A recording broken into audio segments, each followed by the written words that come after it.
And the first of our speakers this afternoon is Dr. Gray Brechin.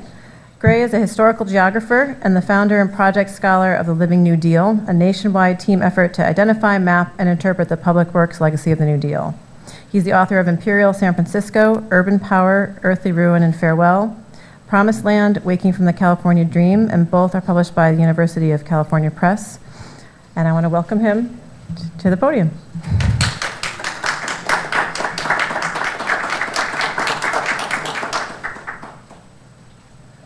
Thank you, Sarah. I am also a companion of the Guild of St. George, and I gave the first iteration of this as the Ruskin lecture at Sheffield in 2014, 10 years ago. And by the way, I have cards over there that tell you how to get in touch with me and my two websites, and the illustration that I used on the other side is one from my book, Imperial San Francisco. It's a full-page 1911 graphic from the Chronicle of California cracking the world as an egg to fry in a gold pan.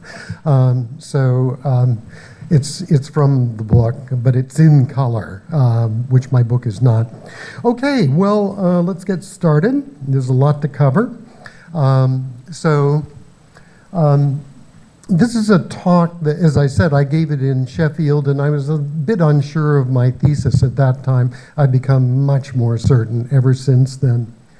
My favorite novel is E.M. Forster's Howard's End, and this book is about class, about British class, and much else besides. It's about everything, really, but it's really about class.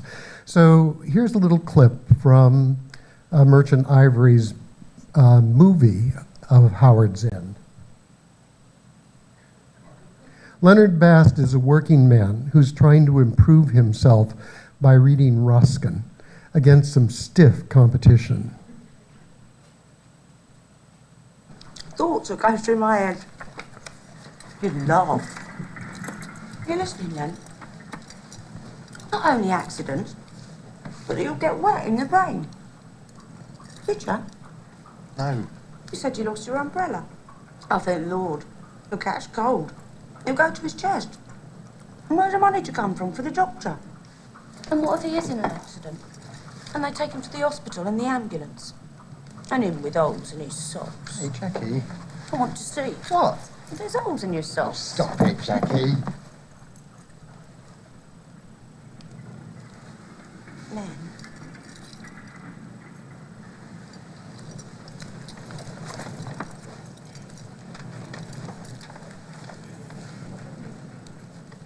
Come to bed. Just finish this chapter.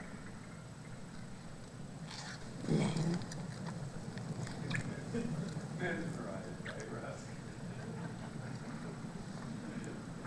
You love your Jackie, do you, Len? You let me read. Let me read. I bet you often feel that way when you're trying to read Ruskin and there are other distractions. Who do you think is going to win this contest? Well, it's a foregone conclusion. And Leonard has a long way to go down if you've read the novel or seen the movie. Well, I want to shift to something more serious. Eleanor Roosevelt. Eleanor, of course, grew up in the Hudson Valley in the town of Tivoli, New York. This is the house that she grew up in. It was a very privileged monetarily and lineally upbringing. She was American aristocracy, and she grew up in this house, as I said. It was a nightmarish upbringing, though. I mean, it was a horrible childhood. I'll come back to that in a moment. But just down the river in Hyde Park was her distant cousin, Franklin. And Franklin was brought up as the only child of a very interesting pair, a bit like the Ruskins, as a matter of fact. They were patricians, though, American patricians, and they brought him up to be an American princeling. And here he is with his father on horseback on the family estate, Springwood, which you can still visit in Hyde Park. Here he is with his father. He was a handsome man. He had everything going for him. Meanwhile, to save Eleanor from her cousins who were banging at her door, her bedroom door, her grandmother sent her off to a progressive women's school outside of London, and there she is, the tall woman in the back. I got this wrong, actually. It was at Wimbledon, not Pimlico, outside. I don't know whether she was into tennis but at that time, but here she is. And the headmistress of that school, and it was a quite progressive school for American and other heiresses at that time, was a woman named Marie Souvestre, a French woman, and she was very progressive for the time, and she recognized in that American heiress, Eleanor, something quite extraordinary and that set her apart from the other women. One was her leadership capabilities, but then also that there was something else too. And she became Souvestre's favorite. As a matter of fact, they traveled around on the continent a bit together. And she was friends with this woman, Mary Arnold Humphrey Ward, Britain's best-selling woman's author at the time. And she was from an intellectual aristocracy, the Arnold family. Her uncle was Matthew Arnold. I can't remember which of her relatives was the headmaster of Eton. And so she grew up in a very intellectual background. She was very earnest Christian. And in 1888, she wrote this novel. Nobody reads it anymore, Robert Elsmere, but it was a bestseller at the time. And it was about an upper crust English gentleman who felt that it was his Christian duty to go and live with and help the poor. And this becomes one of the inspirations for what I'm about to talk about, the settlement house movement, because it was a very popular book at that time. And it was much inspired by Ruskin, by his social writings, especially onto this last, but also, of course, this all starts with the nature of the Gothic in the second volume of Stones of Venice, about which I wrote my master's thesis. It inspired the creation of the first settlement house in the East End of London, Toynbee Hall, which was the idea of this pair, Samuel and Henrietta Barnett, and they set this settlement house up in a very poor area of London. The idea was for upper crust people to go and live with the poor, and not just help them out by uplifting them, but to learn from them. This was the first of the settlement houses. I should say that 3 years later, another settlement house was formed in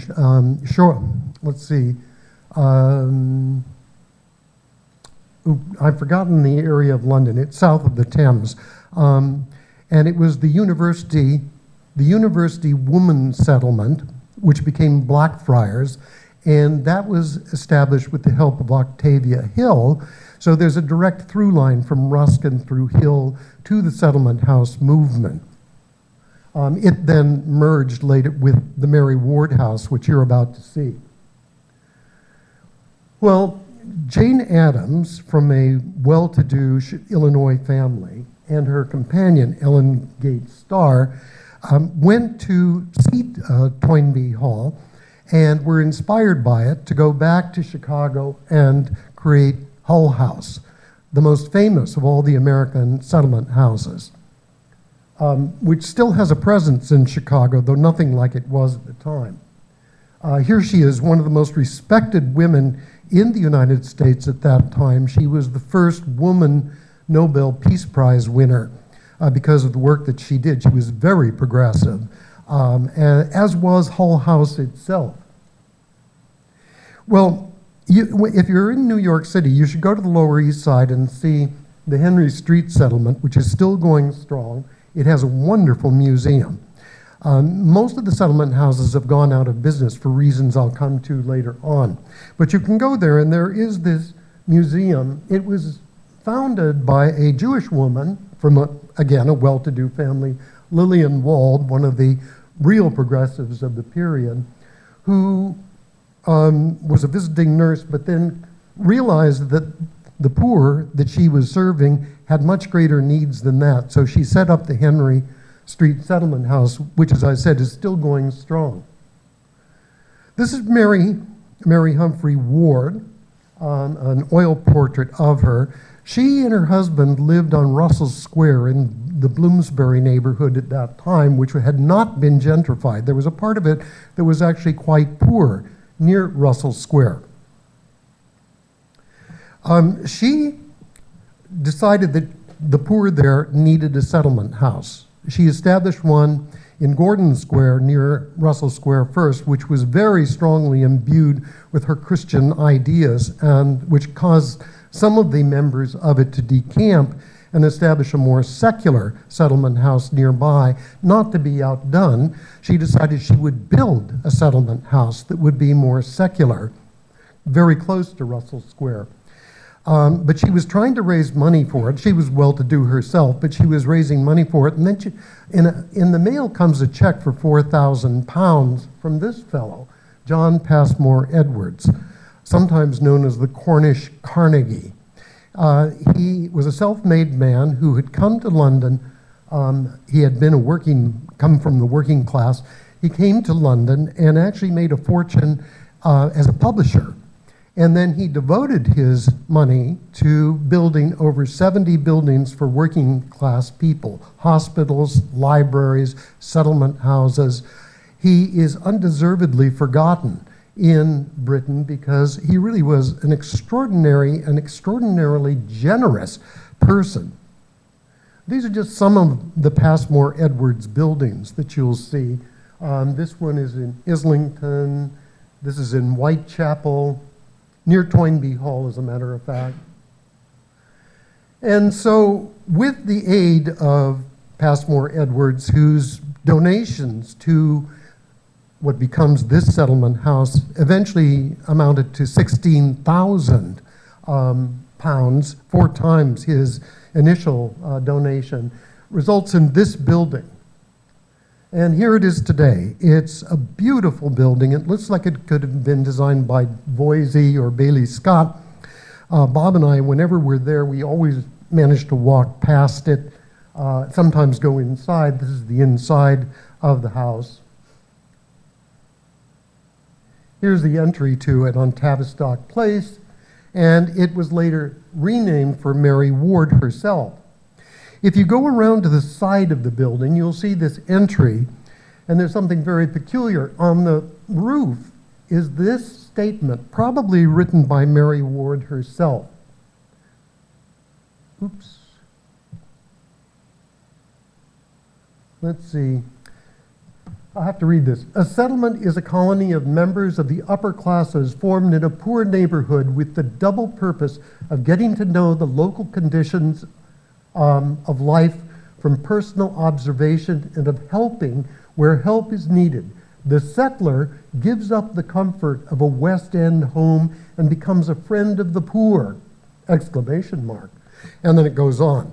So you can see, I mean, it's very idealistic. And it actually was rather dangerous work for people from the upper classes because, of course, the slums are rife with all kinds of diseases. And many of them died young, such as Arnold Toynbee, for example, from the work that they did trying to help the poor. Now, the ideas for this come from, of course, John Ruskin himself. And the people that he inspired were largely women. Marie Souvestre, Mary Humphrey Ward, Jane Addams, Lillian Wald, Frances Perkins of the New Deal, and Eleanor Roosevelt. Eleanor Roosevelt, after she finished the finishing school at Allenswood, came back to the United States, and almost immediately after her coming out as a society woman, went into work at the University or Rivington Street Settlement House on the Lower East Side. Now, she did not live at the settlement house. She commuted to it, and she wrote in her autobiography that she was terrified to walk through the streets. I mean, they were really rough streets at that time, but she felt that it was her duty to go and help those less fortunate. Economically, most people were less fortunate than Eleanor Roosevelt.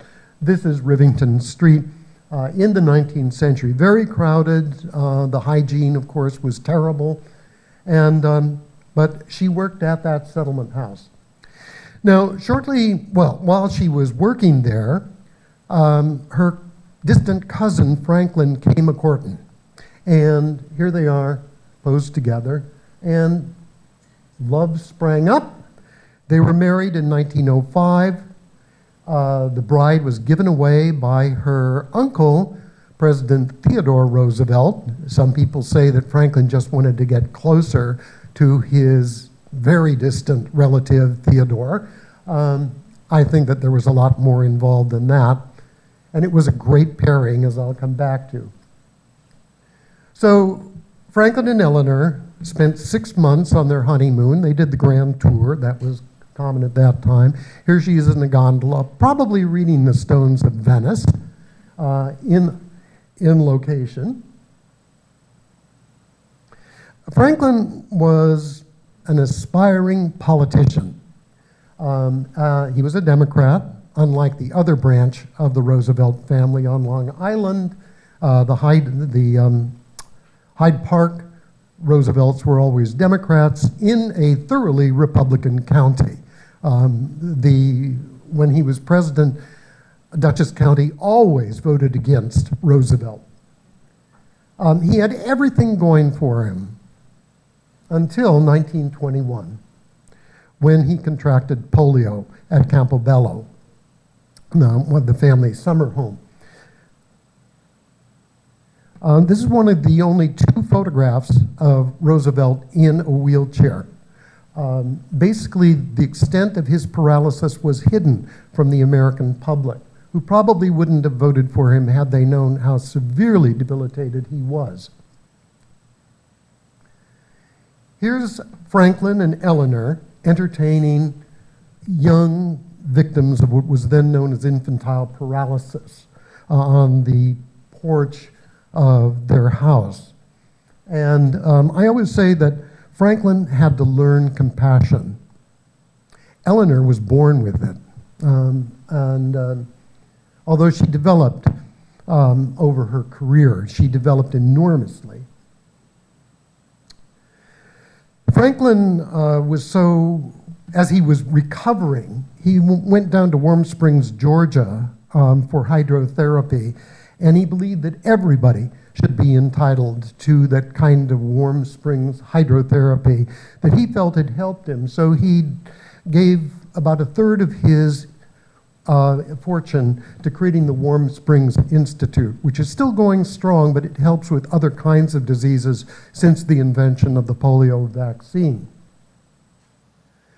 Here he is being inaugurated as president in 1933, in which he gave his famous statement that the only thing we have to fear is fear itself. Something that I wish we would hear today, actually, from both of our candidates, but we don't. Well, we really got a twofer. This was an extraordinary pairing of 2 remarkable people, and I think of it as a co-presidency, because Eleanor was Franklin's informant. She could do what he couldn't do because of his paralysis. She traveled around and collected information about the conditions during the Great Depression and brought them back and advised him. He often took her advice, as a matter of fact. And he was the great communicator of his time. He gave wonderful speeches. He had a great voice. And he was able to do an end run around the opposition of major newspaper publishers, especially William Randolph Hearst, through his fireside chats and his State of the Union addresses. The Roosevelts surrounded themselves, I should say Franklin in this case, surrounded himself with remarkable people who were the motivating force of his New Deal programs. Henry Morgenthau, Francis Perkins, Harry Hopkins, which we'll hear about more, Holger Cahill, Harold Ickes. This is Hallie Flanagan, in charge of the theater project, and Mary McLeod Bethune, and of course, Eleanor. Chief among these was Harry Hopkins. Harry was an Iowan who had gone to Grinnell College, which was a hotbed of the social gospel movement. All of the Hopkins family went to Grinnell, and most of them went into settlement house work, as did Harry. He went to New York and worked in a settlement house called Christodora on the eastern Greenwich Village, near the University Settlement House. He was a masterful administrator. I don't think Harry Hopkins ever slept. And so Roosevelt, recognizing his administrative ability, put him in charge of the public works projects. He's most famous as being head of the WPA, which came along in '35, but before that, he was in charge of the Civil Works Administration, which within 2 months, in the winter of '33-34, put 4 million Americans to work.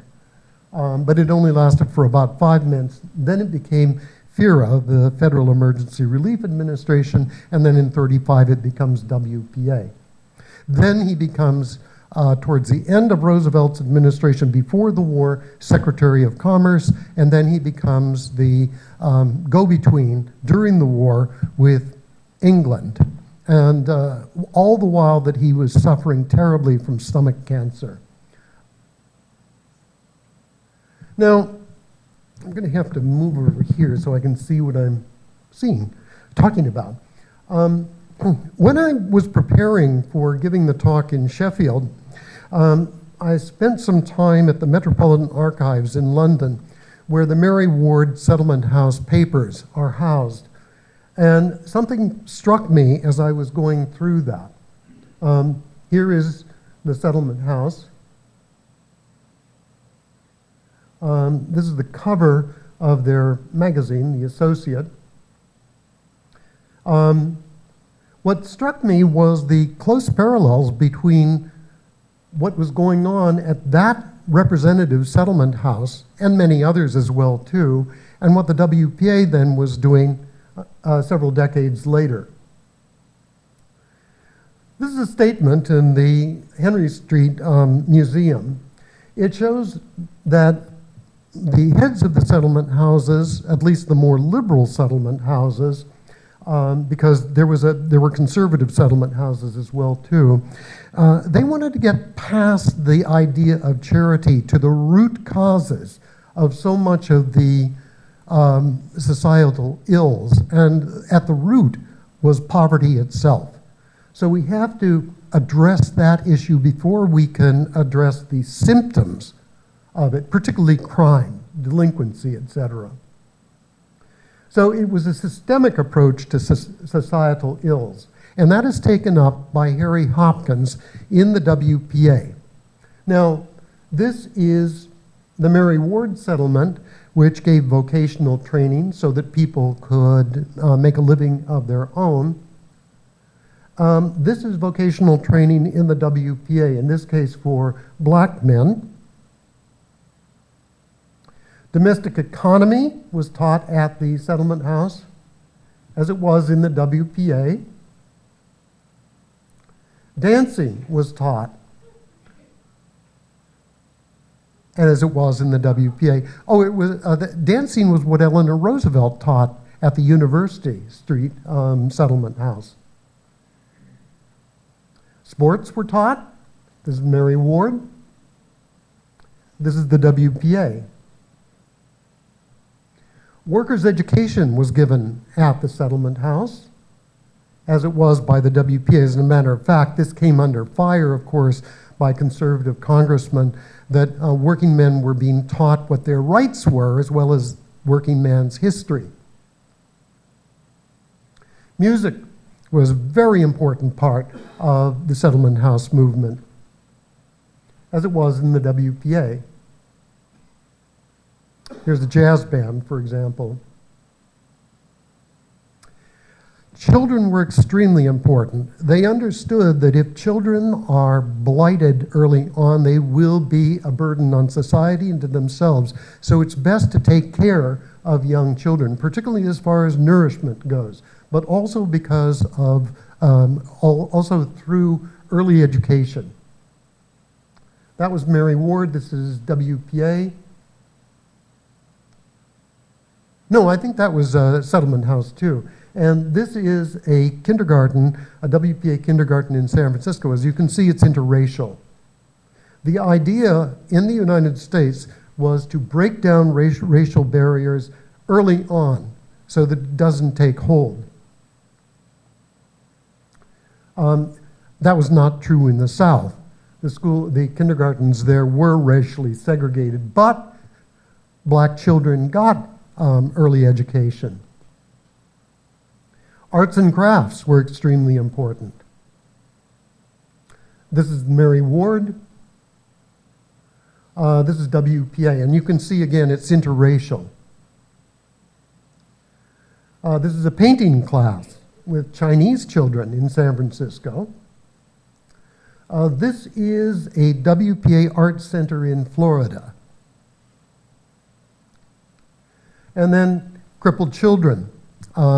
Mary Ward set up the first school for crippled children in Europe, perhaps in the world, right next to the Mary Ward Settlement House.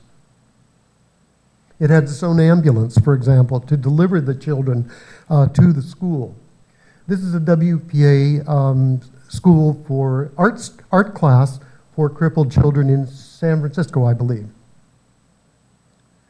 And the WPA set up orthopedic schools all around the United States. It built them. This is the one in San Francisco. It's called the Sunshine School, and it's an extraordinarily beautiful building. And that's not accidental, because aesthetics were very important in the New Deal. One descriptor of this said, "We made this building as beautiful as possible to take the children's mind off their misfortunes." And it's all done in this kind of Moorish style. And all of those schools had warm water pools to give the children, and adults as well too, hydrotherapy, which Franklin Roosevelt believed in so much from his experience at Warm Springs, Georgia. Outdoor recreation or recreation was very important. This is the Mary Ward settlement. They would go out to the country and take children and adults out as well too. And of course the countryside wasn't as far from London, the center of London, as it is now. Here's Mary Ward herself with some of the children from the settlement house. This is a WPA summer camp, taking children out to the country, poor kids. And this is the Roosevelt Memorial on the tidal basin in Washington, D.C. I love this quote. It's from his second State of the Union, no, his second inaugural, excuse me. "The test of our progress is not whether we add more to the abundance of those who have much, it is whether we provide enough for those who have too little." This is a fundamentally Christian statement, and it is to say that the Roosevelts were practicing rather than professing Christians. They believed that it was their Christian duty to help those less fortunate than themselves, and they did so through this solar system of remarkable people that they chose to carry out the New Deal policies. This is Franklin Roosevelt's personal library at Hyde Park, and I did a lot of research there at the library, which is, the reading room is next door. And I was there, and I asked the librarian, I said, I had looked in the catalog, I don't find any Ruskin. So I asked the librarian, are there any Ruskin books in the library? He said, "Well, I'll go and look." And sure enough, in this library, he found 2 Ruskin volumes. One of them was Sesame and Lilies. It was given by Eleanor to Franklin, and it had side linings on it and marginalia. And I took it to the librarian and I said, "Is this Franklin Roosevelt's handwriting?" He said, "Sure looks like it." And this is one of them, practical Christianity only of value. Now, I like to say, I got into the Living New Deal because I was interested in the buildings, the artworks, all the things that they left behind. But what I've learned over the years is that it was a comprehensive moral vision. And these are some of the things that were absolutely critical in the New Deal, with which I think Ruskin would have very much agreed.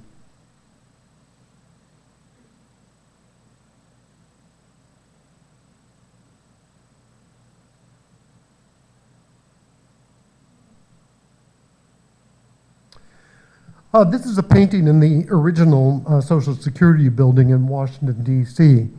And the core of the New Deal was Social Security, although what we know as Social Security comes around in 1935, and we can largely thank Frances Perkins and the people that she gathered around herself for creating Social Security at that time.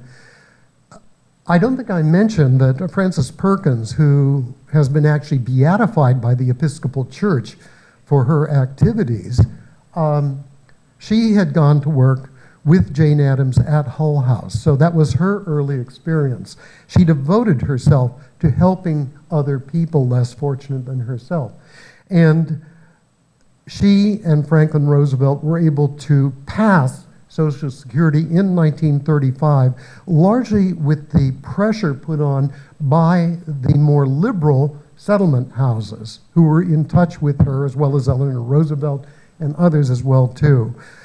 Many of them were very disappointed that the original Social Security Act did not contain universal health care. But that was because of the opposition of the American Medical Association, and they realized that if they had insisted on that, there would have been no Social Security at all, which is why we still don't have it. This is a statement by Frances Perkins: "A government should aim to give all the people under its jurisdiction the best possible life." This is the memoir that Frances wrote, The Roosevelt I Knew. It's a wonderful read. And she says in there that the word that Franklin Roosevelt, and she knew him very well, she remained through his entire 4 administrations. She said the word that Franklin Roosevelt used the most, and which was most important to him, was decency. Everyone should have a decent standard of living. How do you do that? Well, I'll come to that in a moment. I just wanted to make that point because we take for granted indecency. Indecency is everywhere now, and we've come to take it for granted because we see it everywhere. This is a bus stop poster in Berkeley. Actually, this was before COVID. It reminds us that 1/5 of American children suffer malnutrition. And of course, if they do, as I said earlier, their lives will be blighted for their entire lifespans. Now, of course, we all know that Ruskin was very much an advocate of crafts, arts, self-sufficiency. And so here's Eleanor Roosevelt with 2 of her friends. I don't know who the third woman is. They're at Hyde Park. And this is Eleanor's house, Valkill. And with the 2 women who were her friends, she set up an arts and crafts business called Valkill Industries. This is the house that they had. And Valkill Industries was to give the locals a means of self-support and self-respect by creating useful objects. This is the loom that they used for textiles. Here's Eleanor actually working, showing local working men how to make furniture. This is her bedroom, and all that furniture is Valkill furniture. I'd give my eye teeth to have a piece made by Eleanor. The WPA itself, that's Harry Hopkins, Eleanor's next to him. It was very strong in the arts and crafts, promotion of arts and crafts. So here are some cards from the National Archives that show the various arts and crafts projects. Woodwork, lithography. This is lithography. Weaving. And then if you go to our website, and it's on my card, you go to the Living New Deal website, we have digitized 100 New Deal movies from the National Archives, and look for this one, Hands. It's a short movie. It's about 4 minutes long. It's a WPA movie, and it's entirely without sound. What it shows, it actually tells a story of hands working. What do hands do? And I found the photographs that were in preparation for that movie. This is from the National Archives.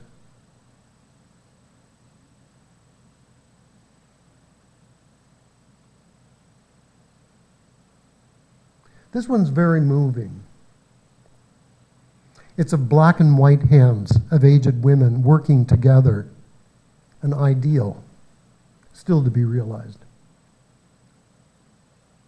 Making stained glass. Teaching Braille.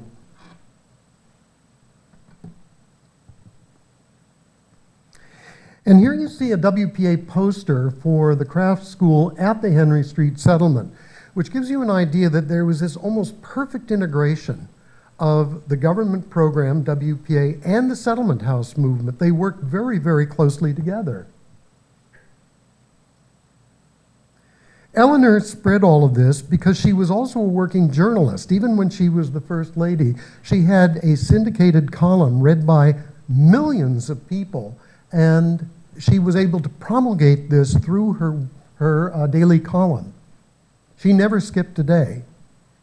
She also set up a progressive school called Todd Hunter I think it was in Greenwich Village, and although it served mostly upper-class girls, it was founded on the principles of Marie Souvestre and the Allenswood Academy. Here she is working at a soup kitchen during the Depression. Here she is at a WPA kindergarten for black children. Here she is visiting coal miners in West Virginia. But she could also put on the dog and serve as the First Lady, and she became, of course, known as the First Lady of the World, largely through her activities with the United Nations. So, the arts. Holger Cahill was in charge of the Federal Art Project in the WPA. FDR was more deeply interested in the arts than any president since Thomas Jefferson, and it is doubtful that any head of state since the Renaissance has equaled him as a patron of living art, which is why you will see original mural paintings in post offices around the United States. No other country has that. The WPA Federal Project #1 included not just the visual arts, but music, theater, writing, and the preservation of records. So all of this was brought to all of the people. And finally, this is the Roosevelt Estate, Springwood in Hyde Park, conservation and the love of nature. These are trees that Franklin Roosevelt planted when he was president. Once asked what he would like to be remembered for, he said, "I am a grower of trees." And it was his idea to establish a civilian conservation corps to care for America's lands, particularly those lands that had been devastated by a century of rapine and pillage. This is a CCC camp where young men, many of them illiterate, were given training to look after our forests. 3.5 million young men. They were given art classes. They were educated. They were provided with libraries. And they were racially integrated from the beginning outside of the South. This is actually in San Diego County. They left us many beautiful arts and crafts buildings. Unfortunately, this one in Big Basin burned a few years ago in one of the great fires. And they left us a heritage of magnificent stonework. Now, in 1941, Franklin Roosevelt, in his State of the Union address, enunciated 4 freedoms. He said to those freedoms guaranteed in the First Amendment should be added 2 others. Freedom of expression and of religion are in the First Amendment, but we should also have freedom from fear and from want. And of those 2, the most important is freedom from want, because from that comes fear. This is a New Deal painting in the old Rincon Annex Post Office in San Francisco by Anton Refrigier. So he decided towards the end of the war that he had to enunciate a second Bill of Economic Rights, which he did. And here he is. Nowadays, certain economic truths have become accepted as self-evident. A second Bill of Rights, under which a new basis of security and prosperity can be established for all, regardless of station or race or creed. Among these are the right to a useful and remunerative job, the right to earn enough to provide adequate food and clothing and recreation, the right of every farmer to raise and sell his products at a return which will give him and his family a decent living, the right of every businessman, large and small, to trade in an atmosphere of freedom, freedom from unfair competition and domination by monopolies at home or abroad, the right of every family to a decent home, the right to adequate medical care, and the opportunity to achieve and enjoy good health, the right to adequate protection from the economic fears of old age, sickness, accident, and unemployment, the right to a good education. Well, I may be mistaken, but I think that Ruskin would have probably agreed with all of that. That's one of the greatest presidential speeches ever, and it has, for good reason, been largely forgotten that it was ever enunciated.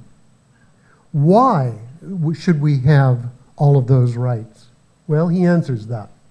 All of these rights spell security. And after this war is won, we must be prepared to move forward in the implementation of these rights to new goals of human happiness and well-being. For unless there is security here at home, there cannot be lasting peace in the world. So you can see that there's this constant reiteration of the word security, that all people should be entitled to security, and from that will come peace. And of course, he's enunciating this during the greatest war of all time. He will die within the year from a cerebral hemorrhage. So he also said in that speech, necessitous men are not free men. There's an enormous amount of truth in those 6 words, that if you are needy, necessitous, you are not free. And that's the point of what I showed you at the beginning. Devoid of the sexual come on of Jackie coming on to poor Leonard as he tries to read Ruskin. He is not a free man, far from it, because he is a poor man. And so to be free, he must be lifted up. He must have certain guarantees.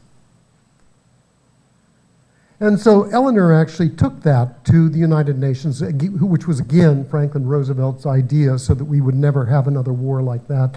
She takes it as the American delegate and writes it into the Universal Declaration of Human Rights. This is a frieze by a woman, I'm blanking on her name now, at the New Deal town of Greenbelt, Maryland, just outside of Washington, D.C. A must-see when you go there. Promote the general welfare. This is a series of bas-reliefs that illustrate the preamble to the U.S. Constitution. So only by working together can we promote the general welfare. And this is a statement that I found in an obscure document. The fullest possible development of the human personality in relation to the common good in a framework of freedoms and rights of justice, liberty, equality, and the consent of the governed. That was in a publication by the National Resources Planning Board, January 1943, at the depths of the war, when we really weren't sure where the war would go. But this was the goal of the New Deal after the war, should we win it. The fullest possible development of the human personality. So I think that is a fundamentally Ruskinian statement or goal. I think all of these ideas spring from this gentleman, in fact, and they last for decades. And as Stuart Eagles has written, it's like a subterranean stream that keeps coming out as a spring, decade after decade, although most people don't know where the origin of that underground river came from. And I would say that it came from this fellow. Thank you.